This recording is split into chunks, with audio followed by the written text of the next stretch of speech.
الحمد لله رب العالمين، والصلاة والسلام على أشرف الأنبياء والمرسلين محمد وعلى آله وصحبه أجمعين، أما بعد، فأعوذ بالله من الشيطان الرجيم. بسم الله الرحمن الرحيم. وقل لعبادي يقولوا التي هي أحسن إن الشيطان ينزغ بينهم إن الشيطان كان للإنسان عدوا مبينا. رب اشرح لي صدري ويسر لي أمري واحلل عقدة من لساني يفقه قولي. اللهم ألهمني رشدي وأعذني من شر نفسي ومن سيئات أعمالي. സർവശക്തനായ അള്ളാഹുവിൻ്റെ വിധിവിലക്കുകൾ രഹസ്യപരസ്യമായ ജീവിതത്തിൽ സൂക്ഷിക്കണമെന്ന് ആദ്യമായി ഞാൻ എന്നെയും നിങ്ങൾ ഓരോരുത്തരെയും ഓർമ്മപ്പെടുത്തുന്നു, ഉണർത്തുന്നു. നമ്മുടെ ജീവിതത്തിൽ എന്തെല്ലാം കുറവുകളും തെറ്റുകുറ്റങ്ങളും പോരായ്മകളുമൊക്കെ സംഭവിച്ചിട്ടുണ്ടോ, അള്ളാഹു അതെല്ലാം നമുക്ക് പുറത്ത് മാപ്പാക്കി തരുമാറാകട്ടെ. നമ്മുടെ ആയുസ്സിന് എത്ര കാലം ബാക്കിയുണ്ടോ അത്രയും കാലം അള്ളാഹുവിന് തഖ്വ ചെയ്ത് അള്ളാഹുവിൻ്റെ തൃപ്തി നേടാനും ഈമാനോടുകൂടി ഈ ഭൂമിയിൽ നിന്ന് യാത്ര പോകാനുമുള്ള സൗഭാഗ്യം അള്ളാഹു നമുക്കും നമ്മുടെ വേണ്ടപ്പെട്ടവർക്കും തൗഫീഖ് നൽകി അനുഗ്രഹിക്കുമാറാകട്ടെ. രോഗികളായ വീടുകളിൽ, ആശുപത്രികളിൽ കഴിയുന്നവർ അള്ളാഹു അവർക്ക് ആജിലും മുസ്തമിറുമായ ഷിഫാ പ്രദാനം ചെയ്യുമാറാകട്ടെ. ദുആ കൊണ്ട് വസിയത്ത് ചെയ്തവർ അള്ളാഹു അവരുടെ നമ്മുടെയൊക്കെ ഹലാലായ ഉദ്ദേശങ്ങൾ പൂർത്തീകരിക്കുകയും പ്രയാസങ്ങൾ ദൂരീകരിക്കുകയും ചെയ്യുമാറാകട്ടെ. ബഹുമാനമുള്ള മുഅ്മിനീങ്ങളെ, സത്യവിശ്വാസികളെ, അള്ളാഹു തആല മനുഷ്യന് സവിശേഷമായി നൽകിയ ഒട്ടനവധി കഴിവുകളുണ്ട്. മറ്റു ജന്തുക്കളിൽ നിന്നും വിഭിന്നമായി മനുഷ്യന് ഒരുപാട് സിദ്ധികൾ അള്ളാഹു നൽകിയിട്ടുണ്ട്. അതിൽ പ്രധാനപ്പെട്ട ഒരു സിദ്ധിയാണ് സംസാരശേഷി എന്ന് പറയുന്നത്. സംസാരം എല്ലാ ജന്തുജാലങ്ങളും നടത്തുന്നുണ്ട് എങ്കിലും ഓരോ ജീവികളും അവരുടേതായ ഭാഷയിൽ, ശബ്ദങ്ങളിൽ കൂടിയിട്ട് സംസാരിക്കുന്നുണ്ട്. എന്നാൽ മനുഷ്യൻ മാത്രമാണ് വാക്കുകൾ കൊണ്ട്, അക്ഷരങ്ങൾ കൊണ്ട്, വാചകങ്ങൾ കൊണ്ട് സംസാരിക്കുന്നത്. അത് ഇപ്പം നമ്മൾ മറ്റു ജന്തുക്കളിലേക്ക് വന്നാൽ, ഇപ്പോൾ ഒരു പക്ഷിവർഗമാണല്ലോ കാക്കകൾ എന്ന് പറയുന്ന ജീവി. ആ കാക്കക്ക് മാത്രം ഏകദേശം 200 ഭാഷകളുണ്ട് എന്നാണ്, 200 സയൻസ് ഉണ്ടെന്നാണ് ഭാഷയുടെ. ഓരോ ശബ്ദത്തിനും ഓരോ അർത്ഥമാണ്. പക്ഷേ ലോകത്തിലെ ഏത് കാക്കയെ സംബന്ധിച്ചിടത്തോളം അതുണ്ടാക്കുന്ന ശബ്ദം അത് ഒരുപോലെ ആയിരിക്കും. അതിൻ്റെ ആശയം മാത്രമേ വ്യത്യാസപ്പെടൂ എന്നേ ഉള്ളൂ. എന്നാൽ മനുഷ്യനെ ഇതിൽ നിന്ന് വിഭിന്നമാക്കുന്ന രീതിയിൽ നമ്മൾ നോക്കിക്കഴിഞ്ഞാൽ ഓരോ വിഭാഗം ആളുകൾക്ക്, അല്ലെങ്കിൽ ഓരോ പ്രദേശത്തുകാർക്ക് ഓരോ ഭാഷയാണ്. ഖുർആൻ ശരീഫിൽ അള്ളാഹു പറയുന്നുണ്ട്, അള്ളാഹുവിൻ്റെ ദൃഷ്ടാന്തത്തിനെ പറ്റി പറയുമ്പോൾ, വമിൻ ആയാതിഹി ഖൽഖുസ് സമാവാതി വൽ അർളി വഖ്തിലാഫു അൽസിനതികും വഅൽവാനികും. അള്ളാഹുവിൻ്റെ ദൃഷ്ടാന്തത്തിൽപ്പെട്ടതാണ് നിങ്ങളുടെ ഭാഷയുടെ വൈവിധ്യം. നമ്മൾ മലയാളത്തിൽ സംസാരിക്കുന്നത് പോലെ മറ്റു രാജ്യക്കാർ അവരുടെ ഭാഷയിൽ സംസാരിക്കുന്നു. അപ്പോൾ ഈ രീതിയിൽ ഭാഷകൾ കൊണ്ട് സംസാരിക്കുന്ന സവിശേഷ സിദ്ധി അള്ളാഹു നൽകിയിട്ടുള്ളത് മനുഷ്യർക്കാണ്. അതുകൊണ്ട് തന്നെ നമ്മൾ ഉപയോഗിക്കുന്ന വാക്കുകൾ, നമ്മൾ ഉപയോഗിക്കുന്ന ഭാഷ, അതിന് ഒരുപാട് ശക്തിയുണ്ട്. നമ്മൾ ഉപയോഗിക്കുന്ന വാക്ക് മാറുന്നതിനനുസരിച്ചിട്ട് അത് കേൾക്കുന്ന ശ്രോതാവിന്, നമ്മൾ ആരോടാണോ സംവദിക്കുന്നത് ആ ആൾക്ക് എന്ന് മാത്രമല്ല, നമ്മൾ പറയുമ്പോൾ നമുക്ക് ഇവിടങ്ങളിലൊക്കെ അതിൻ്റെ എഫക്റ്റും ഇൻഫ്ലുവൻസും ഉണ്ടാകുന്നുണ്ട്. അതുകൊണ്ട് അല്ലാഹു സുബ്ഹാനഹു വ തആല മനുഷ്യനോട് അവൻ്റെ സംസാരം നന്നാക്കാൻ, അവൻ്റെ ഭാഷ നന്നാക്കാൻ, ആ ഭാഷ ഉപയോഗിക്കുന്ന രീതി നന്നാക്കാൻ ഒരുപാട് സ്ഥലങ്ങളിൽ അല്ലാഹു തആല പരിശുദ്ധമായ ഖുർആനിലും ഹബീബായ റസൂലുള്ളാഹി സ്വല്ലല്ലാഹു അലൈഹി വസല്ലം തങ്ങളിൽ കൂടി നമുക്ക് അറിയിച്ചു തന്നിട്ടുണ്ട്. വാക്കുകളാണ് ഒരു മനുഷ്യനെ അടയാളപ്പെടുത്തുന്നത്.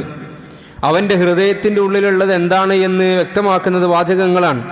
എൻ്റെ ഹൃദയത്തിൽ ഒളിപ്പിച്ചു വെച്ചത് എന്താണെന്ന് മനസ്സിലാക്കാൻ പറ്റുന്നത് എൻ്റെ സംസാരത്തിൽ കൂടിയിട്ടാണ്. കവി പാടുകയുണ്ടായി, വകഅയ്യിൻ തറാ മിൻ സാമിതിൻ ലക മുഅജിബിൻ സിയാദതുഹു അം നുഖ്സാനുഹു ഫിത്തകല്ലുമി. ചില ആളുകൾ മൗനിയായിരിക്കുമ്പോൾ നമ്മൾ അയാളെപ്പറ്റി വലിയ വിദ്വാനാണ്, അറിവുള്ള ആളാണ്, തത്വജ്ഞാനിയാണ് എന്നൊക്കെ നമ്മൾ തോന്നാറുണ്ട്. ഒരാൾ മൗനിയായിരിക്കുമ്പോൾ, സംസാരിക്കാതിരിക്കുമ്പോൾ. പക്ഷേ സിയാദതുഹു അം നുഖ്സാനുഹു ഫി തകല്ലുമി, ആൾക്ക് എത്ര വിവരമുണ്ട്, ആൾക്ക് എത്ര പക്വതയുണ്ട്, ആൾക്ക് എത്ര സംസ്കാരമുണ്ട് എന്നൊക്കെ മനസ്സിലാകുന്നത് ഫിത്തക്കല്ലുമി, അവൻ്റെ സംസാരത്തിലാണ്. ലിസാനുൽ ഫതാ നിസ്ഫുൻ വനിസ്ഫുൻ ഫുആദുഹു ഫലം യബ്ഖ ഇല്ലാ സൂറത്തുൽ ലഹ്മി വദ്ദമി. ഒരു മനുഷ്യൻ എന്ന് പറഞ്ഞാൽ അവൻ രണ്ട് ഭാഗമാണ്. ഒന്ന് ലിസാനുൽ ഫതാ, ഒന്ന് അവൻ്റെ നാവാണ്, അവൻ ഉപയോഗിക്കുന്ന സംസാരമാണ്. വനിസ്ഫുൻ ഫുആദുഹു, രണ്ടാമത്തെ പകുതി അവൻ്റെ മനസ്സാണ്. ഈ രണ്ടും മാത്രമേ മനുഷ്യനെ മറ്റു ജന്തുക്കളിൽ നിന്നും വേർതിരിക്കുന്നുള്ളൂ എന്നാണ് കവി പറയുന്നത്. ഫലം യബ്ഖ ഇല്ലാ സൂറത്തുൽ ലഹ്മി വദ്ദമി, ബാക്കി നോക്കിയാൽ മാംസമാണ്, അത് മറ്റു ജന്തുക്കൾക്കുമുണ്ട്. ബാക്കിയുള്ളത് നോക്കിയാൽ രക്തമാണ്, അതുമായി ബന്ധപ്പെട്ട സാധന സാമഗ്രികളാണ്, ഇത് മറ്റു ജന്തുക്കൾക്കുമുണ്ട്. അപ്പോൾ ഇവയിൽ നിന്നെല്ലാം വേർതിരിക്കുന്നത് ലിസാനുൽ ഫതാ നിസ്ഫുൻ വനിസ്ഫുൻ ഫുആദുഹു, ഒരാളുടെ വാചകങ്ങളും അയാളുടെ ചിന്തകളുമാണ് എന്ന് കവി പാടുകയുണ്ടായി. പ്രിയമുള്ളവർ, ഒരു ബുദ്ധിമാനെ സംബന്ധിച്ചിടത്തോളം അയാളുടെ വായ എപ്പോഴും തുറന്നിടുന്ന ആളായിരിക്കില്ല. മുൽജമുൻ ഫമുൽ ആഖിലു മുൽജമുൻ എന്ന് പറയും. ഒരു ബുദ്ധിമാന്റെ വായ എപ്പോഴും അടച്ചിടപ്പെട്ടതായിരിക്കും. അവനൊരു കാര്യം സംസാരിക്കണം, എനിക്കൊരു വർത്തമാനം പറയണമെന്ന് തോന്നിയാൽ അവൻ ആദ്യം ചിന്തിക്കും, ഞാൻ എന്താണ് പറയേണ്ടത്, എന്ത് വാക്കുകളാണ് ഉപയോഗിക്കേണ്ടത്, എത്ര അളവിലാണ് ഞാൻ സംസാരിക്കേണ്ടത് എന്നൊക്കെ ചിന്തിക്കുന്നവനാണ് ബുദ്ധിമാൻ. എന്നാൽ ഒരു അറിവില്ലാത്തവൻ, ജാഹിലായ വ്യക്തി, ആരാണ് ജാഹിൽ എന്ന് പറഞ്ഞാൽ? വിവരം കുറഞ്ഞവൻ, വിദ്യാഭ്യാസം കുറഞ്ഞവനെന്നല്ല, പക്വതയില്ലാത്തവൻ. അവൻ ആരാണ്? വഫമുൽ ജാഹിലി മുത്തലഖുൻ, വിവരമില്ലാത്തവന്റെ വായ അത് അഴിച്ചിട്ടതാണ്, എപ്പോഴും തുറന്നു കിടക്കുന്ന വാതിലാണ്. കുല്ലമാ ശാഅ അത്ലഖ, അവൻ എന്തെല്ലാം പറയണമെന്ന് ആഗ്രഹിക്കുന്നുണ്ടോ അതെല്ലാം പറഞ്ഞു തീർക്കും. ബുദ്ധിമാൻ പറയുന്നതിന് മുമ്പാണ് ചിന്തിക്കുക, ഞാനിത് പറയാൻ പറ്റുമോ, ഈ സന്ദർഭത്തിൽ ഈ ആളോട് ഇത് പറയാൻ പറ്റുമോ, ഈ സദസ്സിൽ ഇത് പറയാൻ പറ്റുമോ എന്ന് ചിന്തിക്കും. നേരെ മറിച്ചിട്ട് അവിവേകിയായ പക്വതയില്ലാത്ത ഒരാളാണെങ്കിൽ പറഞ്ഞു കഴിഞ്ഞിട്ടാണ് ആൾ ചിന്തിക്കുക, അങ്ങനെ അവിടെ പറയാൻ പാടില്ലായിരുന്നു, ആ ആളോട് അങ്ങനെ സംസാരിക്കാൻ പാടില്ലായിരുന്നു, അത്രമേൽ സംസാരിക്കണ്ടായിരുന്നു എന്നൊക്കെ വിവരമില്ലാത്തവൻ ചിന്തിക്കുമെന്ന് നമുക്ക് മനസ്സിലാക്കാൻ വേണ്ടി സാധിക്കും. ഹബീബായ റസൂലുള്ളാഹി സ്വല്ലല്ലാഹു അലൈഹി വസല്ലം തങ്ങൾ ഇതുമായി ബന്ധപ്പെട്ട് നമുക്ക് നൽകുന്ന നിർദ്ദേശങ്ങളിൽ വളരെ ശ്രദ്ധേയമായ ഹദീസാണ് മൻ കാന യുഅ്മിനു ബില്ലാഹി വൽ യൗമിൽ ആഖിരി ഫൽയഖുൽ ഖൈറൻ ഔ ലിയസ്മുത്. നിങ്ങൾ പറഞ്ഞു, നിങ്ങൾ അള്ളാഹുവിൽ നിങ്ങൾക്ക് വിശ്വാസമുണ്ടോ, നിങ്ങൾക്ക് ആഖിറത്തിൽ വിശ്വാസമുണ്ടോ, നിങ്ങൾ നിങ്ങളുടെ നാവുകൾ ചലിപ്പിക്കുന്നുണ്ടെങ്കിൽ ഫൽയഖുൽ ഖൈറൻ, അത് നന്മ പറയാനായിരിക്കണം. ഒന്നുകിൽ സ്വന്തം ഇത് പറഞ്ഞുകൊണ്ട് എനിക്കൊരു നന്മ ഉണ്ടാകണം, അല്ലെങ്കിൽ മറ്റൊരാൾക്കൊരു നന്മ ഉണ്ടാകണം, ഇതിനു വേണ്ടി ആയിരിക്കണം ഞാൻ വാതുറക്കേണ്ടത് എന്ന് ഹബീബായ റസൂലുള്ളാഹി സ്വല്ലല്ലാഹു അലൈഹി വസല്ലം. ഔലി യസ്മുത്, ഇനി നല്ലതൊന്നും പറയാൻ നിങ്ങൾക്ക് ഇല്ല എങ്കിൽ, നല്ലതില്ല, അനുവദനീയമായ വർത്തമാനവുമല്ല എങ്കിൽ നിങ്ങൾ അവിടെ മൗനം പാലിക്കട്ടെ എന്ന് ഹബീബായ റസൂലുള്ളാഹി സ്വല്ലല്ലാഹു അലൈഹി വസല്ലം. വാക്കുകളുടെ ഗൗരവത്തിനെ പറ്റി നബി സല്ലല്ലാഹു അലൈഹി വസല്ലം വിവരിച്ചപ്പോൾ മുആദ് ഇബ്നു ജബൽ റളിയല്ലാഹു അൻഹു ചോദിച്ചു, യാ റസൂലല്ലാഹ്, നമ്മളുടെ വർത്തമാനത്തിൻ്റെ പേരിൽ അള്ളാഹു നമ്മളെ പിടിക്കുമോ? ഞാനങ്ങനെ വെറുതെ പറഞ്ഞു പോയതാണ്, ഞാനൊന്ന് ഉദ്ദേശിച്ച് പറഞ്ഞതല്ല എന്നൊക്കെ നമ്മൾ പറയാറുണ്ട്. പ്രിയമുള്ളവരെ, നമ്മളൊരു ദർപ്പണം, ഒരു കണ്ണാടിയിലേക്ക് ഒരാൾ കല്ലെറിയുകയാണ്. കല്ലെറിഞ്ഞിട്ട് അയാൾ പറയുകയാണ്, ഞാൻ പൊട്ടണം എന്ന ഉദ്ദേശത്തിലല്ല കല്ലെറിഞ്ഞത് എന്ന് ഉദ്ദേശിക്കാത്തതിൻ്റെ പേരിൽ കണ്ണാടി പൊട്ടുകയില്ല. എറിയപ്പെട്ടത് കണ്ണാടിയാണെങ്കിൽ, എറിയുന്ന വസ്തു കല്ലാണെങ്കിൽ, അത് 2 വയസ്സുള്ള കുട്ടിയാകട്ടെ, 20 വയസ്സുള്ള ആളാകട്ടെ, 60 വയസ്സുള്ള ആളാകട്ടെ, ആ ചില്ല് പൊളിയുക തന്നെ ചെയ്യും. അതുകൊണ്ട് വാക്കുകൾക്ക് വലിയ ശക്തിയുണ്ട്. അപ്പോൾ മുആദ് ഇബ്നു ജബൽ റളിയല്ലാഹു തആല അൻഹു ചോദിച്ചു, യാ റസൂലല്ലാഹ് വ ഇന്നാ ലമുആഖദൂന ബിമാ നതകല്ലമു ബിഹി, നമ്മൾ ഈ പറയുന്ന വാചകങ്ങളുടെ പേര് അല്ലാഹു നമ്മളെ പിടിക്കുമോ, അല്ലാഹു ചോദ്യം ചെയ്യുമോ എന്ന് മുആദ് ഇബ്നു ജബൽ റളിയല്ലാഹു തആല അൻഹു ചോദിക്കുകയാണ്. നബി സല്ലല്ലാഹു അലൈഹി വസല്ലം തങ്ങൾ ചോദിച്ചു, സക്കിലത്ക ഉമ്മുക യാ മുആദ്, മുആദേ വഹൽ യകുബ്ബുൻ നാസ ഫിന്നാരി അലാ വുജൂഹിഹിം ഇല്ലാ ഹസായിദു അൽസിനതിഹിം, മനുഷ്യരെ നരകത്തിലേക്ക് എത്തിക്കുന്നതിൻ്റെ പ്രധാനപ്പെട്ട ഘടകം അവരുടെ നാവുകൾ കൊയ്തെടുത്തതല്ലാതെ മറ്റെന്താണ് ഈ മുആദേ എന്ന് ഹബീബായ റസൂലുള്ളാഹി സ്വല്ലല്ലാഹു അലൈഹി വസല്ലം. നിങ്ങൾ നോക്കൂ, 2 പേര് തമ്മിലുള്ള ബന്ധത്തിൽ വിള്ളലുണ്ടാകുന്നത് മുതൽ 2 രാജ്യങ്ങൾ തമ്മിലുള്ള യുദ്ധത്തിന് വരെ കാരണം നാവുകളാണ്, പ്രസ്താവനകളാണ്, പ്രസംഗങ്ങളാണ്, വിദ്വേഷങ്ങളാണ്, പകപോക്കലാണ്. ഇതല്ലാതെ മറ്റെന്താണ്? നിങ്ങൾ നോക്കൂ, ഒരിക്കലും 2 രാജ്യങ്ങൾ സമാധാനത്തിൽ പോകുമ്പോൾ എങ്ങനെയാണ് 2 രാജ്യങ്ങൾ യുദ്ധത്തിലേക്ക് എത്തുന്നത്? തീവ്രമായ ദേശീയത എങ്ങനെയാണ് ഇവരുടെ മനസ്സുകളിലേക്ക് എത്തുന്നത്? നിങ്ങൾ നോക്കൂ, ലോകം കണ്ട ഏറ്റവും വലിയ ഭീകരൻ, കൊടും ഭീകരൻ നമ്മുടെ ഈ 15-ാം നൂറ്റാണ്ടിൻ്റെയും 21-ാം നൂറ്റാണ്ടിൽ നമ്മൾ നോക്കിയാൽ അഡോൾഫ് ഹിറ്റ്ലറാണ്. അതുപോലെ തന്നെ ബെഞ്ചമിൻ നെതന്യാഹുവാണ്. അവർ നമ്മൾ ഹിറ്റ്ലർ എങ്ങനെയാണ് ഇത്ര ആളുകളെ 60 ലക്ഷം ജൂതന്മാരെ കൊല്ലാൻ തൻ്റെ പട്ടാളക്കാരെ പ്രേരിപ്പിച്ചത് എന്ന് നമ്മൾ ചിന്തിച്ചിട്ടുണ്ടോ? ഈ കൊല്ലുന്ന ആളുകളും മനുഷ്യന്മാരാണല്ലോ. എന്താണ് ഈ 60 ലക്ഷം ആളുകളെ കൊല്ലാൻ മാത്രം ഇവർക്ക് പ്രേരണ നൽകിയത്?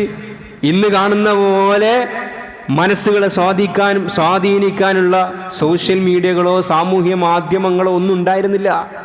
എന്നിട്ടും ഇത് നടപ്പിലാക്കിയിട്ടുണ്ടെങ്കിൽ അതിനൊരേ ഒരു ഉത്തരം മാത്രമേ ഉള്ളൂ, അത് ഹിറ്റ്ലറുടെ നാവാണ്. അതിൻ്റെ ചെറിയ ബൈറ്റൊക്കെ നമുക്കിപ്പോൾ കിട്ടും. ഹിറ്റ്ലറുടെ പ്രസംഗത്തിന് ഒരു പിശാച് പ്രസംഗിക്കുന്നത് പോലെ നമുക്ക് തോന്നും. ഹിറ്റ്ലറുടെ പ്രസംഗം അതിവൈകാരികമായ പ്രസംഗമായിരുന്നു ഹിറ്റ്ലറുടെ.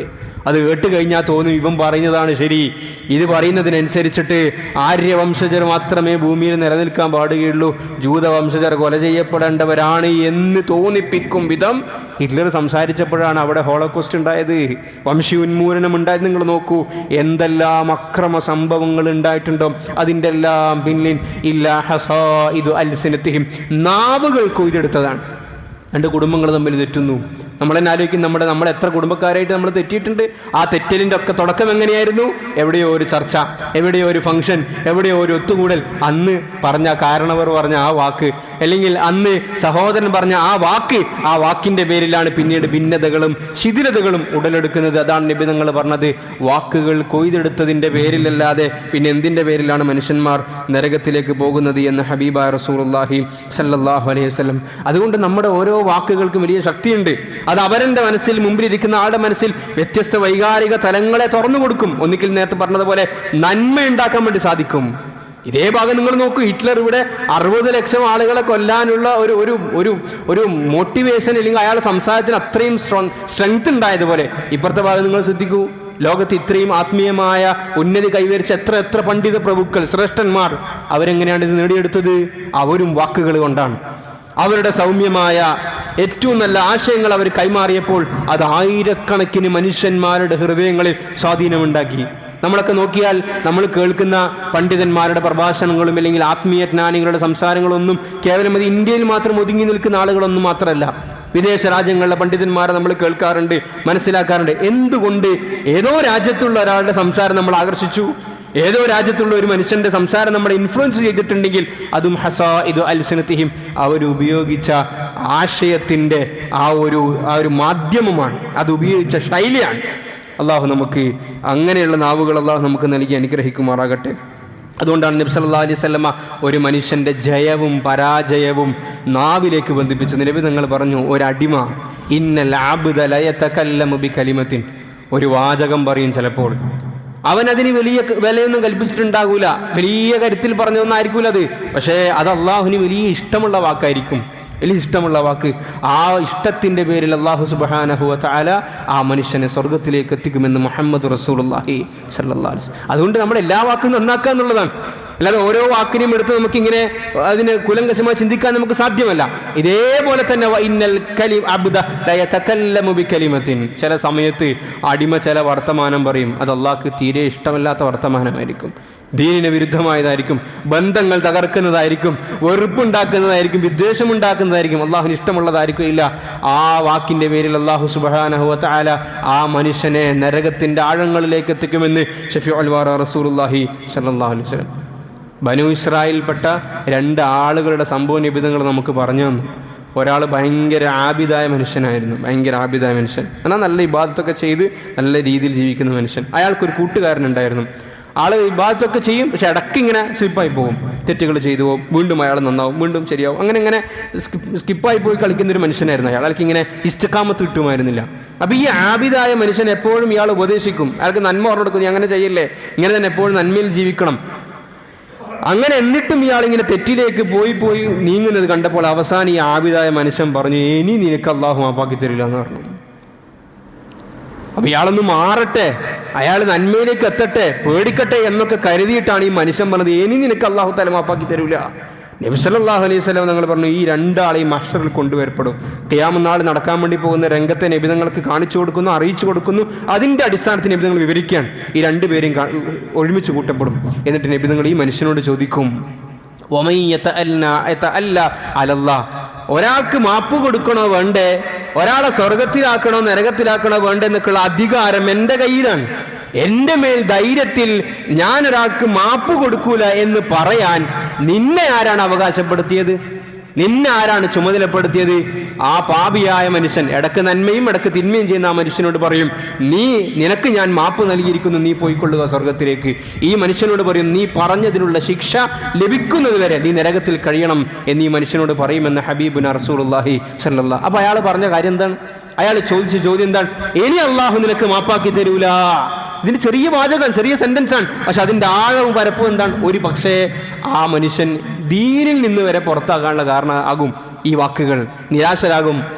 ഒരു വലിയ ആലിം അദ്ദേഹത്തിന്റെ പ്രസംഗത്തിനിടയിൽ പറയുകയുണ്ട്, അദ്ദേഹം യൂറോപ്യൻ രാജ്യങ്ങളിലേക്ക് യാത്ര ചെയ്തപ്പോൾ ഒരു ചെറുപ്പക്കാരനെ കണ്ടുമുട്ടി. ആള് വലിയ നിരീശ്വരവാദിയായിട്ട് വർഷങ്ങളായിട്ട് 10-20 കൊല്ലമായിട്ട് പള്ളിക്കാരത്തെ ചെറുപ്പക്കാരനാ. എന്നിട്ട് ഇദ്ദേഹത്തിനെ കണ്ടപ്പോൾ ഇയാൾ വലിയ പണ്ഡിതനാണ്. മൗലാന താരിഖ് ജമീൽ എന്ന് പറയുന്ന വലിയ പണ്ഡിതൻ, പാകിസ്ഥാനിൽ ജീവിക്കുന്ന ആളോട് സംസാരിക്കുമ്പോൾ അദ്ദേഹം പറഞ്ഞു, മൗലാന, നമ്മൾ ദീനിനോടൊന്നും വലിയ എതിർപ്പുള്ള ആളൊന്നും ആയിരുന്നില്ല നമ്മൾ. അന്നത്തെ നമ്മുടെ ചെറിയ പ്രായത്തിൽ, നമ്മുടെ ആ ഒരു സ്റ്റാർട്ടിങ് പീരീഡിൽ കമ്മ്യൂണിസം നമ്മുടെ രാജ്യത്ത് ഇങ്ങനെ വ്യാപകമാകുന്ന കാലമായിരുന്നു. കമ്മ്യൂണിസത്തിൻ്റെ അതിൻ്റെ ഒരു ഐഡിയോളജിക്കൽ തലമുണ്ട്, അതിൻ്റെ രാഷ്ട്രീയ തലം, അതൊക്കെ നമ്മൾ ചർച്ച ചെയ്യുന്നില്ല. അപ്പം കമ്മ്യൂണിസത്തിൽ യുക്തിവാദവും നിരീശ്വരത്വം ഉണ്ടെന്നുള്ള യാഥാർത്ഥ്യമാണ്. പക്ഷെ ഇദ്ദേഹം പറയുന്നത് നമ്മളിത് കണ്ടൊന്നല്ല കമ്മ്യൂണിസത്തിലേക്ക് പോയത്. അവിടെ ഒരു രാഷ്ട്രീയമായ ഒരു മുന്നേറ്റം നടക്കുന്നു. സ്വാഭാവികമായിട്ടും ഇതൊന്നും പഠിച്ചിട്ടൊന്നും ആയിരിക്കും ആൾക്കാർ പോകുന്നുണ്ടാകുക. സ്വാഭാവികമായ ഒരു ആകർഷണീയത ഉണ്ടാകുന്നു, അതിലേക്ക് പോകുന്നു. അങ്ങനെയാണ് നമ്മൾ കമ്മ്യൂണിസത്തോട് അടുത്തത്. അങ്ങനെ ദീനിൻ്റെ കാര്യങ്ങളും നമ്മൾ ഉപേക്ഷിച്ചിട്ടില്ല.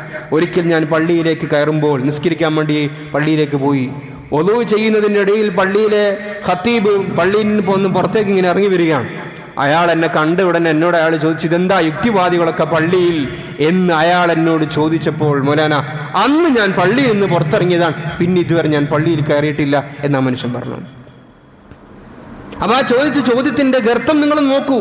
ഈ മനുഷ്യരെ ദീനിൽ നിന്ന് തന്നെ അകറ്റി. അതാണ് നബി തങ്ങൾ പറഞ്ഞത്, ചില വാക്കുകൾ അല്ലാഹു തആലക്ക് വെറുപ്പുണ്ടാക്കുന്ന വാക്കാണ്. ഇത് ആരെ പരിധിയിൽപ്പെട്ടതാണ്? ഇതിന്റെ അധികാരം അല്ലാഹു ആരെ ചുമതലപ്പെടുത്തി? ഒരു മനുഷ്യൻ നശിച്ചവനാണ്, പിഴച്ചവനാണ്, നരകാവകാശിയാണ്, ഇതൊന്നും അല്ലാഹു എന്നെയും നിങ്ങളെയും ചുമതലപ്പെടുത്തിയിട്ടില്ല. ഉമർ ഇബ്നുൽ ഖത്താബ് റളിയല്ലാഹു അൻഹു പറഞ്ഞൊരു വാചകമുണ്ടല്ലോ, നഹ്നു നഹ്കുമു ബില്ലവാഹിർ വല്ലാഹു യതവല്ല സറായിർ. ഒരു കാര്യം വന്നാൽ പ്രകടമായതിന്റെ വെച്ചിട്ടാണ് നമ്മൾ തീരുമാനം പറയുക. ബഹുമാനപ്പെട്ട റസൂലുള്ളാഹി സ്വല്ലല്ലാഹു അലൈഹി വസല്ലമയുടെ കാലഘട്ടത്തിൽ സഹാബാക്കൾ ഒരു യുദ്ധത്തിന് വേണ്ടി അയച്ചു. യുദ്ധത്തിന്റെ ഇടയിൽ ശത്രുപക്ഷത്തുള്ള ഒരാള്, ആ ആള് സഹാബാക്കളിൽ നന്നായി യുദ്ധം ചെയ്യുന്ന ആളുകളെ തെരഞ്ഞു പിടിച്ച് കൊല്ലുകയാണ്. നല്ല യോദ്ധാക്കളെ നോക്കി ഫോക്കസ് ചെയ്തിട്ട് സ്നൈപ്പർ ഷോട്ടുകൾ നമ്മുടെ ഭാഷയിൽ പറഞ്ഞാൽ വിടുകയാണ്. ഈ സഹാബികളൊക്കെ കൊല്ലുന്നത് ഉസാമ റളിയല്ലാഹു അൻഹു കാണുന്നുണ്ട്. ഉസാമ റളിയല്ലാഹു ഇയാളെയാണ് ഫോക്കസ് ചെയ്യുന്നത്. ഇയാൾ നോക്കുമ്പോൾ പ്രധാനപ്പെട്ട സഹാബാക്കളൊക്കെ കൊല്ലുന്നുണ്ട്. ഉസാമ റളിയല്ലാഹു തആല അൻഹു ഈ മനുഷ്യൻ്റെ അടുത്തെത്തിയിട്ട് വാളെടുത്തിട്ട് കൊല്ലാൻ വേണ്ടി പോകുന്ന സന്ദർഭത്തിൽ ആ ശത്രു പറഞ്ഞു, ലാ ഇലാഹ ഇല്ലല്ലാഹ് എന്ന് പറഞ്ഞു. അഷ്ഹദു അല്ലാ ഇലാഹ ഇല്ലല്ലാഹ് എന്ന് പറഞ്ഞു. ഉസാമ റളിയല്ലാഹു അൻഹു അടുത്തും വലത്തും നോക്കിയില്ല, കൊന്നു കളഞ്ഞു. കാരണം ഉസാമ റളിയല്ലാഹു അൻഹു അറിയാം ഇത് രക്ഷപ്പെടാൻ വേണ്ടി, തടി തപ്പാൻ വേണ്ടി പറഞ്ഞ വാചകമാണെന്നറിയാം. ഉസാമ റളിയല്ലാഹു അൻഹുവിന്റെ സന്തോഷം എന്താണ്? മുസ്ലിമീങ്ങളിൽപ്പെട്ട, സഹാബാക്കളിൽപ്പെട്ട നല്ല നല്ല യോദ്ധാക്കളെ തെരഞ്ഞു പിടിച്ച് കൊല്ലുന്ന ഒരു ശത്രുവിനെ അള്ളാഹുവിന്റെ ദീനിന് വേണ്ടി വധിക്കാൻ എനിക്ക് സാധിച്ചല്ലോ എന്നുള്ളതാണ് ഉസാമ റളിയല്ലാഹു അൻഹുവിന്റെ സന്തോഷവും അവിടുത്തെ ഇജ്തിഹാദും ഗവേഷണവും. മദീനത്തേക്ക് തിരിച്ചെത്തി. നബിതങ്ങളോട് പറഞ്ഞു, ഇങ്ങനെ യുദ്ധത്തിന്റെ അവസ്ഥകളൊക്കെ ഇങ്ങനെ പറഞ്ഞു കൊടുക്കാൻ. അത് പറയുന്നതിൻ്റെ ഇടയിൽ പറഞ്ഞു, ഉസാമ റളിയല്ലാഹു അൻഹു പറഞ്ഞു, ഞാൻ ഇങ്ങനെ ഒരാളുണ്ടായിരുന്നു, അയാൾ ഇങ്ങനെ എല്ലാവരും കൊല്ലുന്നുണ്ടായിരുന്നു, ഞാൻ അയാളെ ലക്ഷ്യം വെച്ചു, അയാളെ കൊന്നു. കൊല്ലുന്നതിന് മുമ്പ് അയാളിങ്ങനെ ലാ ഇലാഹ ഇല്ലല്ലാഹ് പറഞ്ഞു, എന്നിട്ടും ഞാൻ കൊന്നു. ഇത് കേട്ടപ്പോൾ നബിതങ്ങളുടെ മുഖം മാറി. നബിതങ്ങൾ ചോദിച്ചു, അഖതൽതഹു ബഅദ അൻ ഖാല ലാ ഇലാഹ ഇല്ലല്ലാഹ്, ലാ ഇലാഹ ഇല്ലല്ലാഹ് പറഞ്ഞിട്ട് നീ കൊന്നു എന്ന് ചോദിച്ചു. ഉസാമ റളിയല്ലാഹു അൻഹു പറഞ്ഞു, നബിയെ, അയാൾ രക്ഷപ്പെടാൻ വേണ്ടി പറഞ്ഞതാണ്. വീണ്ടും നബിതങ്ങൾ ചോദിച്ചു, അഖതൽതഹു ബഅദ അൻ ഖാല ലാ ഇലാഹ ഇല്ലല്ലാഹ്, അയാൾ ലാ ഇലാഹ ഇല്ലല്ലാഹ് പറഞ്ഞിട്ട് നീ കൊന്നോ? വീണ്ടും ഉസാമ റളിയല്ലാഹു അൻഹു പറഞ്ഞു, യാ റസൂലല്ലാഹ്, അയാൾ രക്ഷപ്പെടാൻ വേണ്ടി പറഞ്ഞതാണ്. നബിതങ്ങൾ പറഞ്ഞു, ഹല്ലാ ശഖഖ്ത അൻ ഖൽബിഹി, നീ എന്താ ഹൃദയം തുറന്ന് നോക്കിയോ? അല്ല, എനിക്ക് നോക്കിക്കൂടായിരുന്നോ? ഉസാമ റളിയല്ലാഹു അൻഹു പറയുന്നു, എൻ്റെ ജീവിതത്തിൽ ഞാൻ ആഗ്രഹിച്ചു പോയി ആ യുദ്ധത്തിൽ പങ്കെടുത്തിട്ടില്ലായിരുന്നുവെങ്കിൽ എന്ന് ഉസാമ റളിയല്ലാഹു അൻഹു കുറ്റബോധമുണ്ടായി എന്ന് ഹദീസിൽ കാണാം. ഇവിടെയാണ് ഉമർലാന്റെ വാക്ക് നമ്മൾ വായിക്കേണ്ടത്. നമ്മൾ ബാഹ്യമായത് വെച്ച് മാത്രമേ നമ്മൾ അളക്കേണ്ടതുള്ളൂ. ഒരാൾ ലാ ഇലാഹ ഇല്ലല്ലാഹ് പറഞ്ഞാൽ അയാൾ ലാ ഇലാഹ ഇല്ലല്ലാഹ് പറഞ്ഞിട്ടുണ്ട്. ലാ ഇലാഹ ഇല്ലല്ലാഹ് പറഞ്ഞാൽ എന്താണ് ഇസ്ലാമിന്റെ വിധി? അയാളെ ഹുക്കും തന്നെ, അയാൾ മുസ്ലിമാണ്. അയാൾ ഉള്ളു തുറന്നിട്ട് എക്സ്റേയോ CT MRIയോ FMRI ഒന്നും എടുക്കേണ്ട ആവശ്യമില്ല. അയാൾ ലാ ഇലാഹ ഇല്ലല്ലാഹ് പറഞ്ഞാൽ അയാൾ മുസ്ലിമാണ്. ബാക്കി നോക്കേണ്ടത് വല്ലാഹു യതവല്ല സറായിർ. അയാൾ ഉള്ളിൽ അയാൾ നിഫാഖാണോ, അയാൾ മറ്റേതാണോ, അയാൾ ജൂതനാണോ, അയാൾ ഓറിയന്റലിസ്റ്റ് ആണോ, ഇനി അയാൾ എല്ലാത്ത ഇല്ലുമിനേറ്റിന്റെ ഏതെങ്കിലും ഗ്രൂപ്പാണോ, ഇതൊന്നും നോക്കാൻ അല്ലാഹു എന്നെ നിങ്ങളെ ഏൽപ്പിച്ചിട്ടില്ല. ഏതാണ് ഉമർ ഇബ്നുൽ ഖത്താബ് റളിയല്ലാഹു അൻഹു പറഞ്ഞത്? വല്ലാഹു യതവല്ല സറായിർ. നിങ്ങൾ നോക്കുന്ന വാക്കിന്റെ കടുപ്പം. ഒരാൾ കുഫറിൽ ജീവിച്ചിരിക്കുന്ന അയാൾ ഇസ്ലാമിലേക്ക് വരണമെങ്കിൽ അയാൾ ചെയ്യേണ്ട എന്താ? അയാൾ നിസ്കരിച്ചുകൊണ്ട് കാര്യമായില്ല, അയാൾ ഹജ്ജ് ചെയ്തുകൊണ്ട് കാര്യമായില്ല. അയാളെ നാവ് കൊണ്ട് പറയണം അഷ്ഹദു അല്ലാ ഇലാഹ ഇല്ലല്ലാഹ് വ അഷ്ഹദു അന്ന മുഹമ്മദ റസൂലുള്ളാഹ്. അതുകൊണ്ടാണ് നാവിന് ഇത്രയും വലിയ ശക്തിയുണ്ട് എന്ന് ഹദീസുകളിൽ കൂടി നമുക്ക് പറഞ്ഞ് മനസ്സിലാക്കി തരുന്നത്. ബഹുമാനപ്പെട്ട ഇമാം യഹ്യ ഇബ്നു മുആദ് എന്നവർ പറയുമായിരുന്നു, അൽ ഖുലൂബു കൽ ഖുദൂർ. ഹൃദയങ്ങൾ എന്ന് പറഞ്ഞാൽ പാത്രങ്ങളെ പോലെയാണ്. തഗ്ലാ ബിമാ ഫീഹാ. പാത്രങ്ങളാകുമ്പോൾ നമുക്കറിയാലോ, നമ്മൾ ആ പാത്രത്തിൽ എന്താണോ ഒഴിച്ചത് അതാണ് തിളച്ച് പുറത്തേക്ക് വരിക. പാലൊഴിച്ചാൽ പാല് തിളക്കും, വെള്ളം ഒഴിച്ചാൽ വെള്ളം തിളക്കും, ഇനി മറ്റെന്തെങ്കിലും പാനീയം ഒഴിച്ചാൽ അതാണ് പുറത്തേക്ക് വരിക. എന്നതുപോലെ അതിനെ കോരിയെടുക്കുന്ന സാധനമാണ് നാവ്. അപ്പോൾ നമ്മൾ കോരിയെടുക്കുമ്പോൾ നമുക്ക് പാലാണ് കിട്ടേണ്ടതെങ്കിൽ നമ്മുടെ ഹൃദയത്തിൻ്റെ ഉള്ളിൽ പാലുണ്ടാകണം. നമ്മൾ കോരിയെടുക്കുമ്പോൾ വിഷമാണ് വരുന്നതെങ്കിൽ എന്ന് പറഞ്ഞാൽ ഞാൻ വാ തുറന്നു കഴിഞ്ഞാൽ തെറിയാണ് പുറത്തേക്ക് വരുന്നതെങ്കിൽ അതിൻ്റെ അർത്ഥം എൻ്റെ ഹൃദയം മലീമസമാണ് എന്നാണ്. ചില പറയുന്നത് ഞാൻ തെറിയൊക്കെ പറയും, പക്ഷെ എൻ്റെ മനസ്സ് ശുദ്ധമാണ്. അതെങ്ങനെ സാധിക്കും? അതെങ്ങനെ കറക്റ്റാകും? അൽ ഇനാഉ യതറശ്ശഹു ബിമാ ഫീഹി. പാത്രത്തിലുള്ളത് മാത്രമേ തുളുമ്പി പുറത്തേക്ക് വരികയുള്ളൂ. ഞാൻ വെള്ളവുമായി കൊണ്ടുപോകുമ്പോൾ അതിൽ നിന്ന് ഒരിക്കലും ഒരു ജ്യൂസ് പുറത്തേക്ക് തുളുമ്പി വരില്ല എന്ന് പറഞ്ഞതുപോലെ, ഞാൻ വാ തുറക്കുമ്പോൾ തെറിയാണ് ആദ്യം വരുന്നതെങ്കിൽ, തന്തക്ക് വിളിയും തള്ളക്ക് വിളിയാണ് വരുന്നതെങ്കിൽ, അല്ലെങ്കിൽ അധിക്ഷേപമാണ് വരുന്നതെങ്കിൽ എൻ്റെ മനസ്സ് മലീമസമാണ്. നബി സല്ലല്ലാഹു അലൈഹി വസല്ലം തങ്ങൾ പറഞ്ഞു, ലൈസൽ മുഅ്മിനു ബിത്ത്ആൻ. ഒരു മുഅ്മിൻ കുത്തുവാക്ക് പറയുന്നവനല്ല, കുത്തുവാക്ക് പറയുന്നവനല്ല, ബോഡി ഷെയ്മിങ് നടത്തുന്നവനല്ല. അല്ലാഹു തആലയാണ് ഓരോ ആളുകൾക്കും ശരീരപ്രകൃതി നൽകിയത്. തടിച്ചവരുണ്ടാകും, മെലിഞ്ഞവരുണ്ടാകും, കറുത്ത നിറമുള്ളവരുണ്ടാകും, ഇരുനിറമുള്ള, ഇതെല്ലാം അള്ളാഹുവിൻ്റെ സൃഷ്ടിപ്പിൻ്റെ ഭാഗമാണ്. ഇതൊക്കെ ഈ നൂറ്റാണ്ടിൽ നമ്മൾ ഇതൊക്കെ പറഞ്ഞിട്ട് ബോഡി ഷെയ്മിംഗ് ഒക്കെ നമ്മൾ നടത്തുന്നുണ്ടെങ്കിൽ, പ്രിയമുള്ളവരെ, നമ്മളൊക്കെ വണ്ടി പിടിച്ചിട്ട് വേറെ ഏതോ കാലത്തേക്ക് പോകേണ്ട ആളുകളാണ്. അതാണ് നബി തങ്ങൾ പറഞ്ഞത്, ലൈസൽ മുഅ്മിനു ബിത്ത്ആൻ. നീ ഒരു മുഅ്മിനാണെങ്കിൽ നീ കുത്തുവാക്ക് പറയില്ല. ആയിഷ റളിയല്ലാഹു തആല അൻഹ നബി സല്ലല്ലാഹു അലൈഹി വസല്ലം നിങ്ങളുടെ ഭാര്യയാണ്. മറ്റൊരു ഭാര്യയെ പറ്റിയിട്ട് നബി സല്ലല്ലാഹു അലൈഹി വസല്ലം നിങ്ങളുടെ മുമ്പിൽ വെച്ചിട്ട് ആയിഷ റളിയല്ലാഹു അൻഹ പറഞ്ഞു, ആ കുള്ളത്തി ഇല്ലേ എന്ന് പറഞ്ഞു. ഒരു ഭാര്യ കുറച്ച് ഹൈറ്റ് കുറഞ്ഞ ആളാണ്, ആ കുള്ളത്തി. നമ്മൾ ചിലപ്പോൾ ആളെ മനസ്സിലാകാൻ വേണ്ടി പറയും, അതപ്പോൾ ആ ഹൈറ്റ് കുറഞ്ഞിട്ടുള്ള ആളെ കുറ്റപ്പെടുത്താൻ വേണ്ടിയിട്ടല്ല. നബി സല്ലല്ലാഹു അലൈഹി വസല്ലം ഞങ്ങൾ ശക്തമായി വിമർശിച്ചു, നീ ആ വാക്ക് പറയാൻ പാടില്ല. അത് അല്ലാഹു തആല ഒരു മനുഷ്യൻക്ക് ഞാൻ ഒരാളെ കറുത്തവനെന്ന് പറഞ്ഞിട്ട്, അല്ലെങ്കിൽ ഉയരം കൂടിയവനാണ്, ഇത് അടിച്ചവനാണെന്ന് പറഞ്ഞിട്ട് ആക്ഷേപിക്കുമ്പോൾ സത്യത്തിൽ ഞാൻ ആക്ഷേപിക്കുന്നത് ആരെയാണ് ആക്ഷേപിക്കുന്നത്? അള്ളാഹുവിനാണ് ആക്ഷേപിക്കുന്നത്. വലാ ബിൽ ആൻ. ഒരു മുഅ്മിൻ ഒരിക്കലും ശാപവാക്കുകൾ പറയുന്നവനല്ല. അള്ളാഹു നമുക്ക് നാവിനെ നിയന്ത്രിക്കാനുള്ള തൗഫീഖ് നൽകി അനുഗ്രഹിക്കുമാറാകട്ടെ. ചില സമയത്ത് ദുആക്ക് ഇജാബത്തുണ്ട് എന്നുള്ള കാര്യം ഹദീസുകൾ കൊണ്ട് സ്ഥിരപ്പെട്ട കാര്യമാണ്. ചില സമയത്ത് ദുആക്കൾ അള്ളാഹു സ്വീകരിച്ച് കളയും.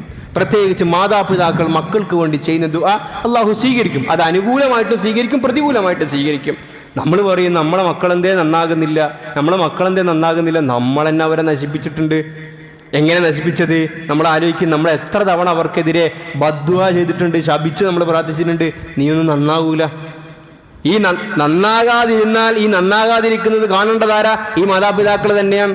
നാട്ടുകാർ കാണുന്നതിനേക്കാൾ കൂടുതൽ കാണുന്നത് ഈ മാതാപിതാക്കളാണ്. പ്രിയമുള്ളവരെ, നമ്മൾ നമ്മുടെ മക്കളെ ശപിക്കുന്നു. നമ്മളോട് ആരെങ്കിലും എന്തെങ്കിലും ചെയ്ത് ശപിച്ചു കളയാണ്, നശിച്ചു പോകട്ടെ, നിന്റെ കുടുംബം കീറാമുട്ടിയ എന്നൊക്കെ പറഞ്ഞിട്ടുള്ള വാക്കുകൾ ഉപയോഗിക്കുന്നവനല്ല മുഅ്മിൻ എന്ന ഹബീബായ റസൂലുള്ളാഹി സ്വല്ലല്ലാഹു അലൈഹി വസല്ലം. വലൽ ഫാഹിഷ്. വൃത്തികേട് പറയില്ല ഒരു മുഅ്മിൻ. അത് മുഅ്മിൻ്റെ ഐഡൻറ്റിറ്റിയാണ്. നമ്മൾ എന്തൊക്കെ ലിബറലിസം പറഞ്ഞാലും ഡെവലപ്മെൻറ്റ് പറഞ്ഞാലും ഒക്കെ ഒരു മുഅ്മിനെ സംബന്ധിച്ചിടത്തോളം അള്ളാഹുവിൽ വിശ്വസിക്കുന്ന ആളാണെങ്കിൽ ആ മനുഷ്യന് തെറി പറയാൻ സാധിക്കില്ല. ഫാഹിഷ് എന്ന് പറഞ്ഞാൽ നമുക്കറിയാം, രണ്ടാളെ മുമ്പിൽ പുറത്ത് പറയാൻ പറ്റാത്ത വാചകങ്ങളുണ്ട്. ശരീരത്തിലെ ഗോപ്യമായ അവയവങ്ങൾ, അതുമായി ബന്ധപ്പെട്ട വാചകങ്ങൾ ഒരിക്കലും ഒരു മുഅ്മിൻ പറയുകയില്ല. വലൽ ഫാഹിഷ്. വൃത്തികേട് പറയാൻ ഞങ്ങൾക്ക് സാധിക്കില്ല. ഇന്നെല്ലാം തുറന്നു പറയുന്ന കാലം. ആ കാലഘട്ടത്തിലാണ് നമ്മൾ ഈ ഒരു ആത്മീയതയും ഈ ഒരു മൊറാലിറ്റിയും നമ്മൾ കീപ്പ് ചെയ്യേണ്ടത്. ഖുർആൻ്റെ ശൈലികളൊന്ന് നോക്കണം. അതായത് ചില വിധികൾ പറയേണ്ട സന്ദർഭങ്ങൾ വരുമ്പോൾ ഈ വിഷയവുമായി ബന്ധപ്പെട്ടാണെങ്കിൽ ഖുർആൻ നേർക്ക് നേരെ പരാമർശം നടത്തൂല. ഇപ്പോൾ ഉദാഹരണം പറഞ്ഞാൽ, റമളാനിൻ്റെ രാത്രിയിൽ ആദ്യ കാലഘട്ടങ്ങളിൽ, ഇസ്ലാമിൻ്റെ ആദ്യ കാലഘട്ടത്തിൽ റമളാനിൻ്റെ പകലിലും ഭാര്യയുമായി ബന്ധപ്പെടാൻ പാടില്ല, രാത്രിയിലും ബന്ധപ്പെടാൻ പാടില്ല. ഇതായിരുന്നു ഇസ്ലാമിൻ്റെ ആദ്യത്തെ നിയമം. പക്ഷെ അത് പ്രയാസമാണ് എന്ന് അള്ളാഹു മനസ്സിലാക്കുന്നു. രണ്ടാം ഘട്ടത്തിൽ രാത്രി നിങ്ങൾക്ക് ഭാര്യമാരുമായി ശാരീരിക ബന്ധത്തിൽ ഏർപ്പെടാമെന്ന വിധി അള്ളാഹു പുറപ്പെടുവിക്കുന്നു. ശരിക്കും പറഞ്ഞാൽ ഈ ഫിസിക്കൽ ഇൻറ്റിമസിക്ക്, ഞാൻ അതിൻ്റെ ഇംഗ്ലീഷ് വാക്ക് പോലും ഉപയോഗിക്കുന്നില്ല, ഫിസിക്കൽ ഇൻറ്റിമസിക്ക് വേണ്ടി ശരിക്കും അറബിയിൽ ഉപയോഗിക്കുന്ന പദം അൽ ജിമാഇ എന്നാണ്. ജിമാഇ, അതിന് നേരെ മലയാളത്തിൽ വേറെ ചില അർത്ഥങ്ങളാണ് പറയുക. ഖുർആൻ ശരീഫ് ഉപയോഗിച്ച വാക്ക് നിങ്ങളൊന്ന് ശ്രദ്ധിക്കണം. ഉഹില്ല ലക്കും ലൈലത്തസ് സിയാമി റഫസ് ഇലാ നിസാഇക്കും, നിങ്ങൾക്ക് നോമ്പിന്റെ രാത്രി അള്ളാഹു അനുവദിച്ചു തന്നു. അർറഫസു എന്ന പദമാണ് ഉപയോഗിച്ചത്. റഫസ് എന്ന് പറഞ്ഞാൽ എന്താ അർത്ഥം എന്നറിയോ? ഭാര്യയും ഭർത്താവും ഒറ്റയ്ക്കിരിക്കുമ്പോൾ പറയുന്ന ശൃംഗാര വാക്കുകൾക്കാണ് റഫസ് എന്ന് പറയാ. ഫിസിക്കൽ ഇന്റിമസിക്ക് റഫസ് എന്ന് ഭാഷയിൽ പറയാറില്ല. അപ്പൊ അല്ലാഹു തആല ഉഹില്ല ലക്കും ലൈലത്തസ് സിയാമി അൽ ജിമാഉ എന്ന് പറയാതെ അർ റഫസു എന്ന പദം ഉപയോഗിച്ചത് മാന്യതക്ക് വേണ്ടിയിട്ടാണ്. ആയിഷ റളിയല്ലാഹു തആല അൻഹ നബിതങ്ങളെ പറ്റി, നബിതങ്ങളുടെ ആ കുടുംബ ജീവിതത്തിലെ നബിയും ആയിഷ ബിയും ഒറ്റക്കാകുമ്പോഴുള്ള രംഗത്തിനെ പറ്റി വിവരിക്കുന്ന ഒരു ഭാഗം പറയുന്നിടത്ത് ആയിഷ ബി റളിയല്ലാഹു അൻഹ ഉപയോഗിക്കുന്ന ഒരു വാക്കുണ്ട്, മാ റആ മിന്നി വമാ റഅയ്തു മിൻഹു. അതായത് ആയിഷ ബി പറയാൻ ഉദ്ദേശിക്കുന്നത്, നബി സല്ലല്ലാഹു അലൈഹി വസല്ലം തങ്ങൾ എൻ്റെ ശരീരഭാഗങ്ങൾ മുഴുവൻ ആ ഒരു അവസ്ഥ നെക്ഡായി കണ്ടിട്ടില്ല. ഞാൻ നബി സല്ലല്ലാഹു അലൈഹി വസല്ലം നമ്മളെ കംപ്ലീറ്റ് നെക്ഡായി കണ്ടിട്ടില്ല. അതിൻ്റെ കർമ്മശാസ്ത്ര ചർച്ചകളൊക്കെ വേറെയാണ്, ഞാൻ അങ്ങോട്ടേക്ക് പോകാനല്ല ഉദ്ദേശിക്കുന്നത്. അപ്പൊ ഇവിടെ പറയേണ്ട എന്താ? മാ റഅയ്തു മിൻഹു എന്ന് പറഞ്ഞിട്ട് അവയവം പറയണം. ഞാൻ നബിതങ്ങളുടെ ഇന്ന ഭാഗങ്ങൾ കണ്ടിട്ടില്ല എന്ന് പറയണം. നബിതങ്ങൾ എൻ്റെ ഇന്ന ഭാഗങ്ങൾ കണ്ടിട്ടില്ല എന്ന് പറയണം. പക്ഷെ ആയിഷ ബി ഉപയോഗിക്കുന്ന വാക്കുകൾ നോക്കണം. മാ റആ മിന്നി, നബി എൻ്റെത് കണ്ടിട്ടില്ല. വമാ റഅയ്തു മിൻഹു, ഞാൻ നബീൻ്റെതും കണ്ടിട്ടില്ല. ഇതാണ് മാന്യത. വലൽ ഫാഹിഷ്, ഫാഹിഷ് ഒരിക്കലും ഒരു മുഅ്മിനെ സംബന്ധിച്ചിടത്തോളം പറയാൻ വേണ്ടി സാധിക്കൂല. എങ്ങനെ പറയാൻ വേണ്ടി സാധിക്കും? മാന്യതയില്ലേ? മാന്യതന്റെ അപ്പുറത്ത് വിശ്വാസം എന്ന് പറയുന്നൊരു ഘടകമില്ലേ? അതുകൊണ്ടാണ് നബിതങ്ങൾ പറഞ്ഞത് വലൽ ഫാഹിഷ്, അവന് വൃത്തികേട് പറയൂല. വലൽ ബസീ, തരം താഴ്ന്ന വാക്കുകൾ പറയൂല ഒരു മുഅ്മിൻ. നല്ല ക്വാളിറ്റി ഉള്ള വാക്കുകൾ പറയും. അത് ഞാൻ തരം താഴ്ന്ന വാക്കുകൾ ഉപയോഗിക്കുമ്പോൾ അത് എൻ്റെ വിലയാണ് നിങ്ങൾ അവിടെ ഇടുന്നത്. ഞാൻ എത്രമാത്രം ക്വാളിറ്റി ഉള്ള ആളാണ്, എനിക്ക് എത്രമാത്രം സംസ്കാരമുണ്ട് എന്നാണ് മനസ്സിലാകുന്നത്. നമ്മൾ ഈ പറയും പോലെ നമ്മൾ ദേഷ്യം പിടിച്ച് ഈ സാധനങ്ങളൊക്കെ പറഞ്ഞു കഴിഞ്ഞാൽ എന്തോ നമുക്ക് റിലാക്സ് ആയതുപോലെ അല്ല. നമ്മൾ അവിടെ ഇടിച്ചു താഴ്ത്തുകയാണ്. അള്ളാഹു നമുക്ക് ഖൈർ പ്രദാനം ചെയ്ത് അനുഗ്രഹിക്കുമാറാകട്ടെ. അതുകൊണ്ട് നമ്മളെ സംബന്ധിച്ചിടത്തോളം ഈ വിഷയത്തിൽ വലിയ ജാഗ്രത നമ്മൾ പുലർത്തേണ്ടതുണ്ട്. അല്ലാഹു തആല പറയുന്നു, വഖുൽ ലിഇബാദി യഖൂലു അല്ലതി ഹിയ അഹ്സൻ ഇന്നശ് ശൈത്വാന യൻസഗു ബൈനഹും. നേരത്തെ പറഞ്ഞതുപോലെ ഞാൻ ഒന്നും ഉദ്ദേശിച്ച് പറഞ്ഞതല്ല, ഞാൻ അന്നേരത്തെ ആ തമാശക്ക് അന്നേരത്തെ ദേഷ്യത്തിന് പറഞ്ഞതാണ് എന്നായിരിക്കും നമ്മൾ ഉദ്ദേശിക്കുക. പക്ഷേ ആ വാക്കുകൾ അപരൻ്റെ ഹൃദയത്തിലേക്ക് പിശാച് അവിടെ പണിയെടുക്കും. കണ്ടാ, നിന്നെപ്പറ്റി അങ്ങനെ പറഞ്ഞില്ലേ, നിന്നെപ്പറ്റി അങ്ങനെ അയാൾ പറഞ്ഞില്ലേ, ആ വാക്കല്ലേ നിന്നെപ്പറ്റി ഉദ്ദേശിച്ചത്, നീ എന്തിനു കൊള്ളാമെന്നല്ല അയാൾ പറഞ്ഞതിൻ്റെ അർത്ഥം. ഇന്ന ശൈത്വാന യൻസഗു ബൈനഹും, പിശാച് അവർക്കിടയിൽ ശിഥിലതകൾ ഉണ്ടാക്കും, തകർച്ചകൾ ഉണ്ടാക്കി കൊടുക്കും. അതുകൊണ്ട് പ്രിയമുള്ളവരെ, നമ്മുടെ വാക്കുകൾ ഉപയോഗിക്കുമ്പോൾ നമ്മൾ ശ്രദ്ധിക്കണം.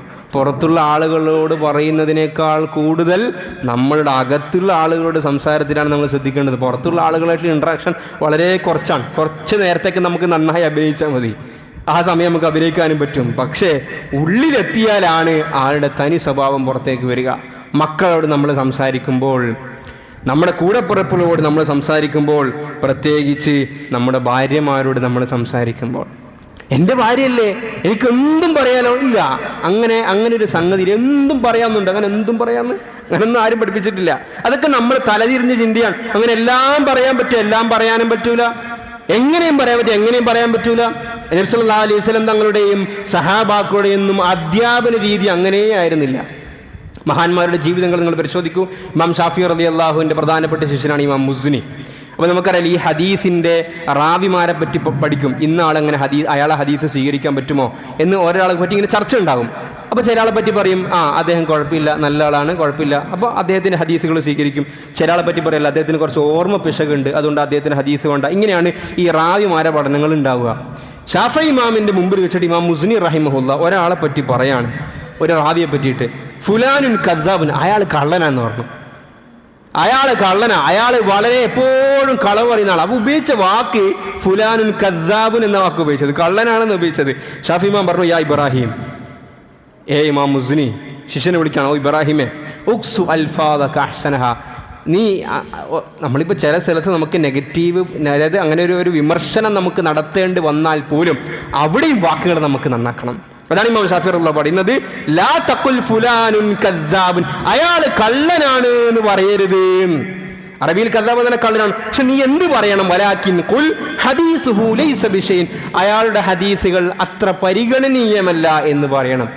രണ്ടിൻ്റെയും ലക്ഷ്യം എന്താണ്? ആളുടെ ഹദീസ് സ്വീകരിക്കാൻ പാടില്ല എന്നാണ്. പക്ഷെ ഒരു സ്ഥലത്ത് ഉപയോഗിച്ച വാക്ക് എന്താണ്? കള്ളൻ എന്നാണ് ഉപയോഗിച്ചത്. ഒരു സ്ഥലത്ത് ഉപയോഗിച്ചത് എന്താണ്? അയാളുടെ ഹദീസ് സ്വീകാര്യമല്ല എന്നാണ്. അപ്പൊ ഇമാം ഷാഫി റഹിമഹുല്ല ആ ഉപയോഗിച്ച ഒരു മാന്യത നിങ്ങൾ നോക്കൂ. നമ്മൾ വിമർശിക്കേണ്ടി വരുമ്പോഴാണ് ഈ പ്രശ്നം കൂടുതൽ ഉണ്ടാകുക. നല്ല നിലക്ക് സംസാരിക്കുമ്പോൾ എല്ലാവരും നല്ല നിലയിൽ തന്നെയാണ് സംസാരിക്കുക. പക്ഷെ കോൺഫ്ലിക്റ്റ് ഉണ്ടാകുമ്പോൾ, നമ്മൾ തമ്മിൽ തർക്കത്തിലേക്ക് പോകുമ്പോൾ, നമ്മൾ തമ്മിൽ പ്രശ്നങ്ങൾ ഉണ്ടാകുമ്പോൾ, അവിടെയാണ് നമ്മൾ എന്ത് വിമർശനങ്ങൾ പറയുമ്പോൾ നല്ല നിലക്ക് പറയണം. നീ പറഞ്ഞത് തെറ്റാണ്, നീ പറഞ്ഞത് മറ്റേ ഈ ഇസ്ലാമിന് വിരുദ്ധമാണ്, അങ്ങനെ നമ്മൾ കടുപ്പത്തിൽ പറയല്ലേ. നിങ്ങൾ പറഞ്ഞതിൽ ഇന്ന ശരികളുണ്ട്, പക്ഷെ അതിൻ്റെ കൂടെ ഇങ്ങനെയും കൂടി ആയിരുന്നെങ്കിൽ നന്നായിരുന്നേനെ, ഇതാണ് തിരുത്താൻ നമ്മൾ ഉദ്ദേശിക്കുന്നുണ്ടെങ്കിൽ നമ്മൾ പറയേണ്ടുന്ന വാചകങ്ങൾ. അള്ളാഹു നമുക്ക് തൗഫീഖ് നൽകി അനുഗ്രഹിക്കുമാറാകട്ടെ. അതുകൊണ്ട് പ്രിയമുള്ളവരെ, നമ്മുടെ ജീവിതം നമ്മൾ ആഖിറത്തിലേക്ക് നമ്മൾ ഒരുക്കി വെക്കേണ്ട സാധനങ്ങളാണ്. അതിനുള്ള സമയമാണ് നമ്മുടെ ജീവിതം. അതിലേറ്റവും പ്രധാനപ്പെട്ട ഘടകമാണ് നമ്മുടെ വാചകങ്ങൾ. അതുകൊണ്ട് നമ്മൾ ഇതും പഠിക്കേണ്ടതായിട്ടുണ്ട്. ഇത് പറഞ്ഞ പോലെ ഒരാൾ ജനിച്ച് വീഴുമ്പോൾ തന്നെ മനഃപൂർവ്വം ബോധപൂർവ്വം അല്ലെങ്കിൽ അയാൾക്ക് ഇങ്ങനെ ഇൻബിൽട്ടായിട്ട് കമ്മ്യൂണിക്കേഷൻ സ്കിൽസ് ഒന്നും ഉണ്ടാവില്ല. അത് നമ്മൾ പഠിക്കണം. ഓരോ സന്ദർഭം വരുമ്പോൾ ഇതെനിക്ക് പഠിക്കാനുള്ള സന്ദർഭമാണെന്ന് മനസ്സിലാക്കണം. ഇവിടെ ഞാൻ എന്ത് വാക്ക് ഉപയോഗിക്കണം, ഞാൻ എങ്ങനെ ഇയാളുമായിട്ട് ഡീൽ ചെയ്യണം, എങ്ങനെ ചിന്തിക്കണം. ഈ ഒരു കഴിവ് നമ്മളിലേക്ക് ഉണ്ടാക്കി കഴിഞ്ഞാൽ നമുക്ക് നന്മകൾ പകർത്താൻ വേണ്ടി സാധിക്കും. എനിക്ക് സ്വന്തത്തിൽ പകർത്താനും മറ്റുള്ളവർക്കും കൊടുക്കാനും സാധിക്കും. അതല്ലാതെ ഞാനിങ്ങനെ വലിയ ആളായി, ഞാൻ വലിയ സ്വർഗത്തിൻ്റെ ആളായി, ബാക്കിയുള്ള ആളൊക്കെ വിമർശിച്ചിട്ടും നരകത്തിലേക്കാക്കിയിട്ടുമാണെങ്കിൽ പ്രിയമുള്ളവരെ, നമ്മളിവിടെ ഉണ്ടാക്കി തീർക്കുന്ന ശകാരങ്ങളും വെറുപ്പുകളും ചില്ലറയല്ല. ഇവിടെ സാധാരണഗതിയിൽ പഴയ കാലങ്ങളിലാണെങ്കിൽ ഒരാൾ പ്രസംഗിച്ചിട്ട് പോയാൽ ആ പ്രസംഗം കഴിയലോടുകൂടി അത് കഴിഞ്ഞു. പിന്നൊന്നും അവിടെ ഒന്നും അതിൻ്റെ ശേഷിപ്പുകളൊന്നും ബാക്കിയാവില്ല. കേൾവിക്കാരൻ്റെ ഓർമ്മകളിൽ മിച്ചം വന്ന കാര്യങ്ങൾ മാത്രമേ ബാക്കിയാവൂ. ഇന്ന് കാലം അങ്ങനെയല്ല. നമ്മൾ എന്തൊക്കെ പറയുന്നുണ്ടോ അതൊക്കെ ഡിജിറ്റലൈസ് ചെയ്യപ്പെടുകയാണ്, അതൊക്കെ റെക്കോർഡ് ചെയ്യപ്പെടുകയാണ്. അതിനെ തലമുറകൾ കേൾക്കാൻ, ആയിരക്കണക്കിന് ആളുകൾ കേൾക്കാൻ, ആ മനുഷ്യരുടെയൊക്കെ മനസ്സിൽ ഇസ്ലാമിനെ കുറിച്ചിട്ട്, മുസ്ലിമീങ്ങളെ കുറിച്ചിട്ട് ആശയധാരകളെ സംബന്ധിച്ച് വെറുപ്പുണ്ടാക്കുന്ന രീതിയിൽ സംസാരിക്കുന്നുണ്ടെങ്കിൽ പ്രിയമുള്ളവരെ, തിരുത്തേണ്ടത് നമ്മളാണ്. ഞാൻ അങ്ങനെ പറഞ്ഞിട്ട് നിങ്ങൾ അങ്ങനെ ചിന്തിക്കാൻ പാടില്ല എന്നല്ല പറയേണ്ടത്. അതിനെന്തർത്ഥാണുള്ളത്? എൻ്റെ വാക്കുകൾ ഞാൻ മാറ്റണം. ഷാഫി ഇമാം പറഞ്ഞതുപോലെ കദ്ദാബ് എന്ന വാക്ക് മാറ്റി. ആളുകളിൽ ഇന്ന സംഘങ്ങളിൽ ഇന്ന ശരികളുണ്ട്, പക്ഷെ ഇന്ന കാര്യങ്ങളിൽ പിഴവുണ്ട്, അത് മാറ്റേണ്ടതാണ് എന്ന് പറഞ്ഞു നോക്കൂ എന്ന ഒരു ആശയങ്ങൾ തമ്മിൽ, സംഘങ്ങൾ തമ്മിൽ, സംഘടനകൾ തമ്മിൽ ഇങ്ങനൊരു ഇന്റർ കമ്മ്യൂണിക്കേഷൻ നടന്നാൽ മാത്രമേ ഈ സമൂഹത്തിന് നിലനിൽപ്പുണ്ടാവുകയുള്ളൂ. അള്ളാഹു സുബ്ഹാനഹു വ തആല നമുക്ക് നല്ല ബോധവും വിവരവും കഴിവും ഒക്കെ അള്ളാഹു നമുക്ക് നൽകി അനുഗ്രഹിക്കുമാറാകട്ടെ. നമ്മുടെ വാക്കുകളിൽ വന്ന പിഴവുകൾ, അതുകൊണ്ട് ആരുടെയൊക്കെ മനസ്സുകൾ മുറിഞ്ഞിട്ടുണ്ടോ, വേദനിച്ചിട്ടുണ്ടോ, അള്ളാഹു അതൊക്കെ തിരുത്താനും മനസ്സുകളെ പൊരുത്തപ്പെടിപ്പിക്കാനുമുള്ള തൗഫീഖ് നൽകി അനുഗ്രഹിക്കുമാറാകട്ടെ. ഇനിയുള്ള കാലം നാവിനെ നിയന്ത്രിക്കാനുള്ള തൗഫീഖ് നൽകട്ടെ. വ ആഖിറു ദഅവാന അൽഹംദുലില്ലാഹി റബ്ബിൽ